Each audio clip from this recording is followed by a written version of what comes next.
Welcome to Brian's Action Figure Reviews. Today I'm going to be covering my top 10 Marvel Legends of 2021. Yes, it hasn't been a great year in general for us life-wise, but in collector's terms, Hasbro have been pumping out wave after wave after wave after wave and improving as well. But not only that, they have put up their prices a couple of times as well. So it is a tougher time to collect action figures this year with all that's going on, but alas, we need a distraction, so these little guys often help with that. So of course I've gotten plenty during the year, and narrowing it down to 10 was really difficult. I found, I know I'm doing an action figure overall top 10 as well, but as I collect Legends as my number one collection, we'll say, I had to do a Legends top 10 as well. So I did. I narrowed it down just about. And here we go, guys. My Marvel Legends top 10 of 2021. Enjoy. And at number 10 for me on my Marvel Legends list, it is the Modular Iron Man.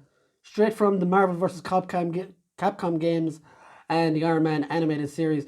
I got this one late, actually only in November. And I was really happy to get him. He's an awesome representation of this armor. And definitely fits great in most of your Iron Man displays. I had been after this one a long time, and because he didn't come with a Build-A-Figure piece, I kind of left him and waited until he dropped in price. But yeah, glad to finally have him in the collection. My number 10 Modular Iron Man. And at number 9 is the Deluxe King Thanos figure. Another fantastic Thanos. It's like the best of the last two figures put together. He also comes with a King Thanos head from the recent Cosmic Ghost Rider run. A really good figure, a fantastic figure for the price. And he was widely available everywhere, even at Smith's. So I'm sure many people have picked him up. He did come with an Infinity Gauntlet hand as well, as you can see. So you can really get your perfect comic Thanos.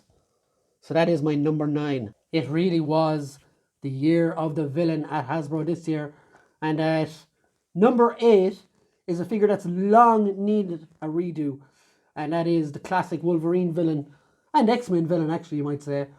She is Lady Deathstrike, and absolutely perfect redo of this figure. I love when Hasbro makes a figure so well that you know you will never need another version of that character again. And that's where I fall down with this character. She's absolutely perfect. You can even see the technovirus all over her there. It's really cool. The claws are excellent. Oh, the only thing I would have changed, possibly, was maybe give her another face sculpt, an angry face sculpt maybe. But other than that, they have nailed her. No pun intended. Lady Deathstrike, number 8. At number 7, unlucky for some, lucky for others, is the Marvel Cinematic Universe Sirter figure. And I have him in my top 10 action figures of the year as well. Because of, look at the absolute scale of this guy. So big. And an excellent figure. The Marvel Infinity Gauntlet series, I think this was. But so this figure was a deluxe one that came out on its own, and it was really cool. Even look at the knife; you could almost use it to cut your tinner. It's that big. But Sirter was one. I don't buy MCU figures, so this was a definite for me though, because I don't think we'll get an MCU or comic Sirter, and this guy was so good. So my number 7, Sirter. So coming from the Marvel Legends Walgreens Cosmic releases is the man they call Nova. He's had a previous release before, about 5 years back. But this one looks really nice. I was really happy to get him. I'm a big fan of the character. It's the only thing I would say I would change with this is maybe have these sculpted rather than just painted on. But then it might mess with the articulation, I don't know. But Nova is a really cool figure. And I bet you a lot of people will be looking for this guy in a year or two's time when he possibly makes his MCU debut. That's total speculation. I haven't heard of anything. But I just reckon he's too big of a character to not use. And yeah, Nova is my number. And coming in at number 5 is the Marvel Legends Red Skull. Hasbro have tried so many times to get this right and failed miserably so many times. But I finally feel with this guy, they have absolutely nailed the Red Skull. For me, it's the definitive Red Skull. Like I said about Deathstrike, I won't be looking for another Red Skull figure. He does come with a cosmic cube, as you can see, and another head as well, which isn't the best, but this one on him is fantastic. This is a whole new body as well that they used on him, and they used on Dormammu in the same wave, but he is fantastic. I've always wanted the Red Skull. He's one of my favourite villains in the Marvel continuity, and now I have him to bash my cat's head in, but I'm kidding, I wouldn't do that.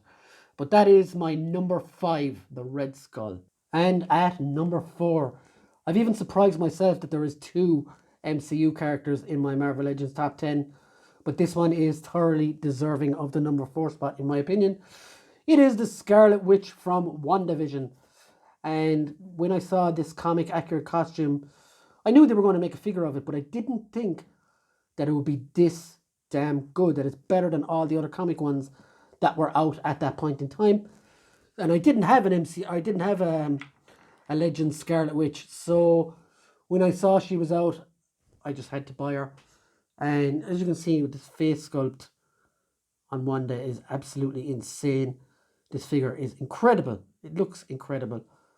And I just had to buy her.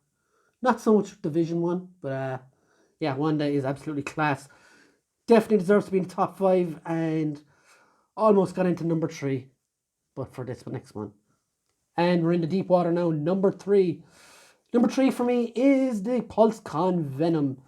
I only had it this low because of the added price.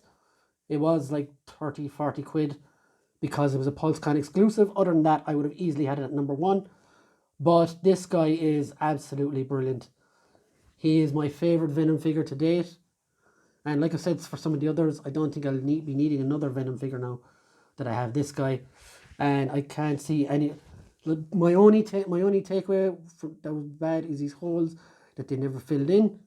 But other than that, this is Venom to me, and he is absolutely excellent and well deserving of being in the top 3 of any Legends top 10 that you'll see around the next few days coming into the end of 2021. So, number 3, Venom. And at number 2 in my list, the only Build-A-Figure in my list also, this is Ursa Major, who came with the Iron Man wave with Guardsman and Modular Iron Man and all those. This is a figure I first saw on one of my live streams where Bruno, who is one of my hosts on the live stream on the Culture Cast, had bought him, and instantly I was super impressed and had to go get him myself. And boy was I not let down. This is one of the coolest figures of the year. It has so much articulation. It looks fantastic. Yeah, it's just everything you'd want a big, scary, angry mutant bear to be. And you could almost use him in your Storm Tekken display as Kuma, I think, as well. But yeah, guys, number 2, Ursa Major, and also the best Build-A-Figure of the year. Now, I know I said already that I had only 2 MCU figures in my top 10. This guy could probably be technically classed as an MCU figure because he's in What If. It is the Cap Zombie, and that is my number 1 Marvel Legends figure of the year. And it's simple as, I love zombies, I love Captain America, and I loved that Marvel Zombies show that was in What If. And if I remove the shield for a second, you can just see all the detail in this guy. You can actually see through him. It's probably the best figure they've done in a couple of years, actually, I would say. And it's just done so well. And my one huge disappointment was they didn't do more of these. And I'm sure they will, because loads of people have fallen in love with this figure. I mean, look at that big ugly face. Just fantastic. And it's not too animated that it won't fit in with the rest of your line. It looks really good. So Cap Zombie is my number 1 Marvel Legend of the year. I hope you had an awesome year collecting Marvel Legends, guys. And let me know your hopes and dreams for next year. And drop your own top 10s, top 5s, whatever you want in the comments below, and let's have some fun and talk about it. So guys, I hope you enjoyed the list, and I will leave you with that and see you on the next one, guys. Bye.